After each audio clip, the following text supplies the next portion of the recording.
In one of the most inexplicable and prolonged power outages within the company's tunnels, one of the workers has gone missing, failing to report in. Nothing has been heard of them in the last 72 hours, which has raised a red alert, instigating the search and rescue mission. The protagonist alongside the senior officer have been assigned as professionals within the search and rescue department to find, rescue, or even just recover the individual who has been lost and stuck in the darkness of the tunnels. As it happens, the protagonist is a rookie, someone who has recently joined the department. On the other hand, the senior officer is an experienced scout who has gone into the dark tunnels of the company to search for the missing person. This sort of mission takes at least 2 individuals to be successful. The senior officer scouts the tunnels, while the assist stays in the control room and monitors the officers through a monitor, thanks to a series of technologically advanced camera systems that follow these officers. The assist needs to examine the area that the scout is in and help in any way that they can.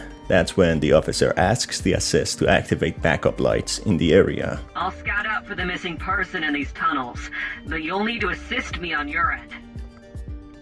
Speaking of, you see a way to activate the backup lights in my area using your console? The control room's console the rookie uses has several codes which can be used to activate certain things placed within the tunnels. Using a code, the assist can activate lights within the tunnels. Too bright! Doing so causes an extremely bright light to turn on, startling the officer. This leads to a mishap, with the officer tripping over a gas line. Luckily for her, the heating wasn't on, as it would ignite the gas, blowing the tunnels up, cooking the officer alive within them as well. Within a few seconds, the tunnels are dark again, engulfing her in the darkness. It's only revealed it's because the backup lights within the tunnels only last for a few seconds when triggered. Not a particularly helpful emergency integration. The officer resorts back to using her flashlight when she reaches 2 paths. She asks the protagonist to check the map on the console and direct her on which path to take. Hey, there's 2 paths here. Check the map and let me know which path I should take. Looking at the map provided, we can see one path leading to certain death, while the other is the way forward to a blast door. This makes the officer warm up to the rookie assist, who has worked with this officer for the first time. You new at the company? Welcome aboard. This is one of the lab tunnels corporate built across this beautiful country. I bet you're used to mostly chemical spills in your rescue unit, huh? Typical rookie work. Never had to see the hard stuff out here. A day in my life would harden you up. Not until you do enough jobs behind the console there, though.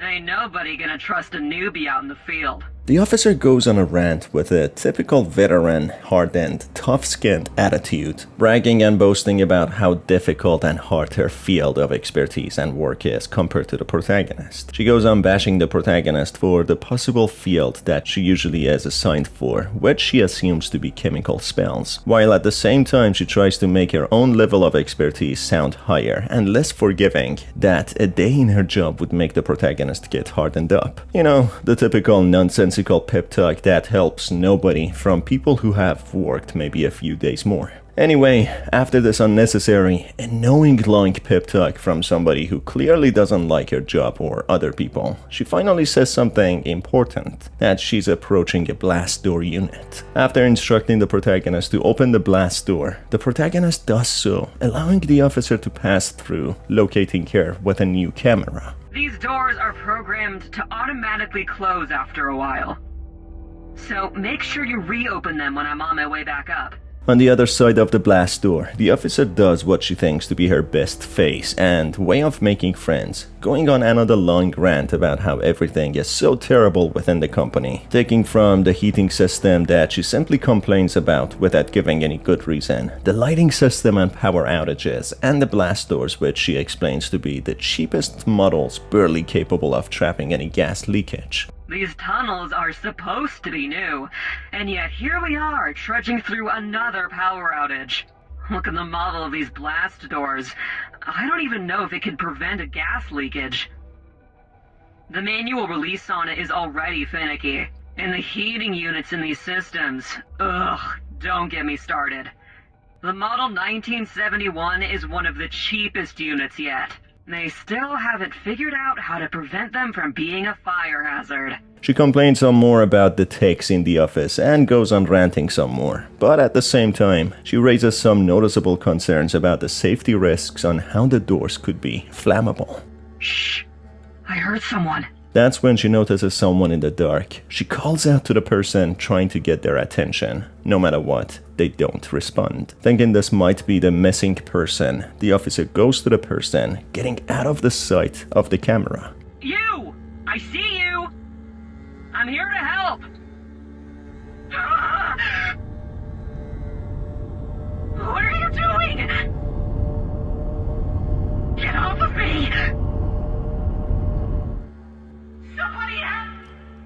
Unexpectedly, she starts screaming, asking the person what they're doing. By the sounds of it, the missing person within the tunnels has somehow changed and been affected by something. The person rushes the officer and attacks her aggressively, causing her to become badly hurt. She eventually comes back into the sight of the camera, but her appearance is concerning. She explains that she could fend herself off by using the flashlight, causing the person to run away, but her eyes have gone back, saying that they feel like grain. The officer clearly being shaken, saying how she can barely see. For the first time in her life, she stops talking and acting so tough, confessing it's the first time that she has dealt with something like this. She changes the plans and heads towards the protagonist's control room in order to find a medkit and treat herself. I'm gonna run before that thing comes back. I'm heading to your location in the control room. There's a med kit there. See you soon. She is also worried about the aggressive individual, that they might come back for her and this time take her life. As she approaches the blast door, she goes on talking in a different manner, a way much more pleasant than before, contradictory to how she was before. She seems to be giddy and excited to reach the protagonist now and meeting her, saying how she will be finally with the protagonist. She then shouts at the protagonist to open the blast door, with something being clearly off with her. The protagonist here has the choice to refuse to open the blast door, as the officer is acting strange and could have contracted something contagious, something that could contaminate the control room and the company department. But at the same time, the protagonist doesn't want the officer to die or get attacked by the unseen individual again. It hurts so bad. I'll be fine though. When I'm with you. I'm finally with you. They open the door for the officer, who explains the protagonist will be rewarded for their job very soon. A very strange thing to say. You'll be rewarded soon.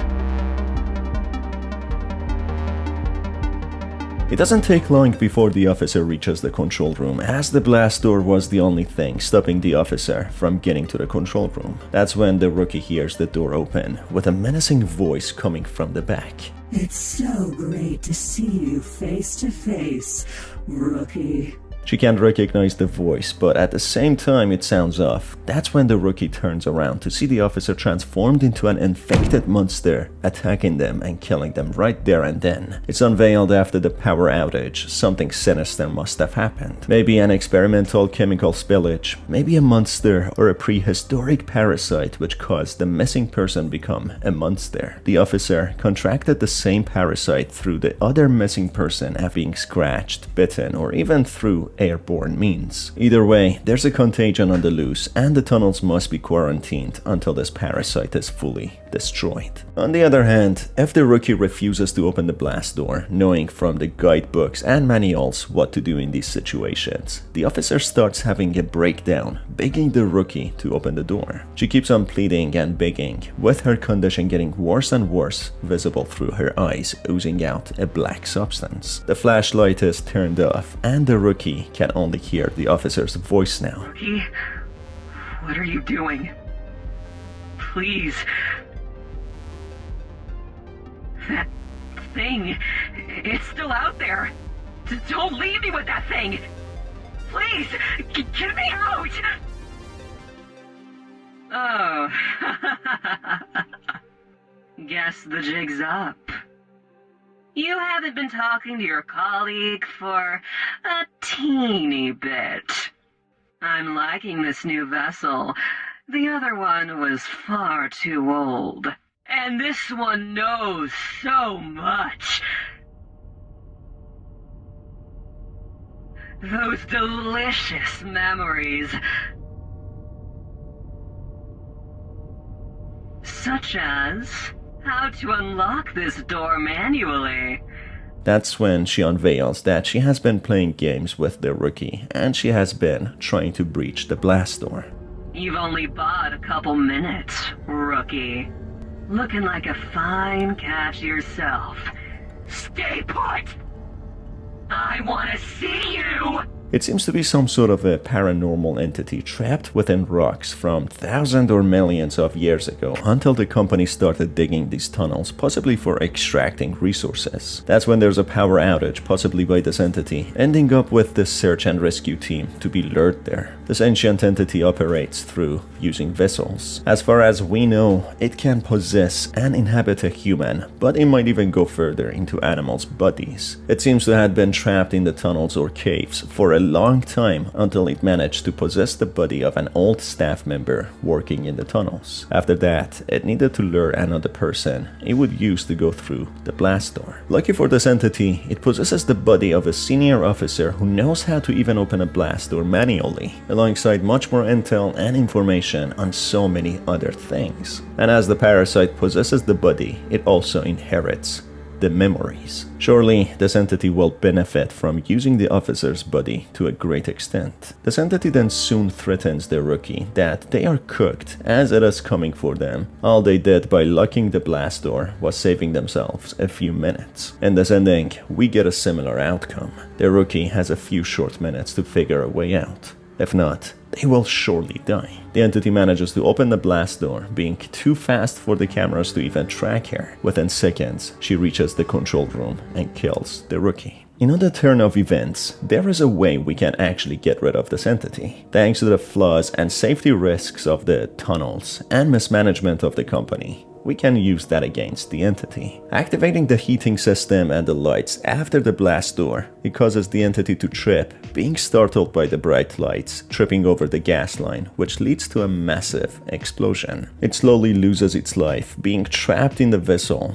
It seems to fade away for good, but just before dying, the intelligent life form reveals something unsettling. That just like her, who has been trapped within the tunnels, there are thousands of invasive entities like her who jump from hosts to hosts. Due to the explosion and excavation, these entities are now freed, and somehow these entities communicate with each other, which means this one told the others about the rookie in the control room, and now she has a big target on her back, with thousands of intelligent entities going after her. On that note, the protagonist becomes extremely paranoid, living her life in fear until she becomes possessed by one of these entities. The final ending is a bittersweet ending, which requires two sacrifices. Both the officer and the rookie assist must be sacrificed. The blast door must remain shut, and for that, the rookie must activate the heating system and activate the lights to make the officer trip over the gas line in order for the explosion to happen. This will lead to the officer dying before she ever reaches the blast door, and the explosion seems to somehow cave in the place and shut the blast door for good,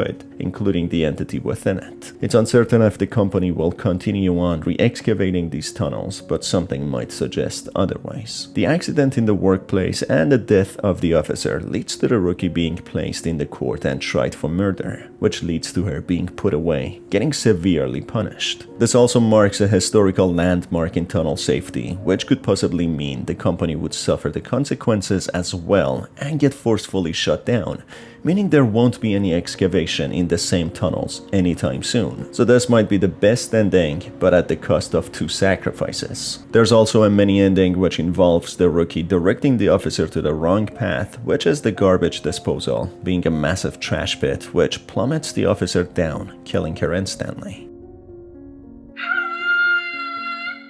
This would possibly be another good ending, where the tunnels could be shut down, but as the rookie could be entirely blamed for this, it might not lead to the closure of the company and tunnel digging. And on that note, this brings us to the end of the video. What are your thoughts and opinions about the story, and any theories that you have? Let me know down in the comments below. As always, it's been your host Star. Thanks for being here, and I will see you on the next one. Have a fantastic day.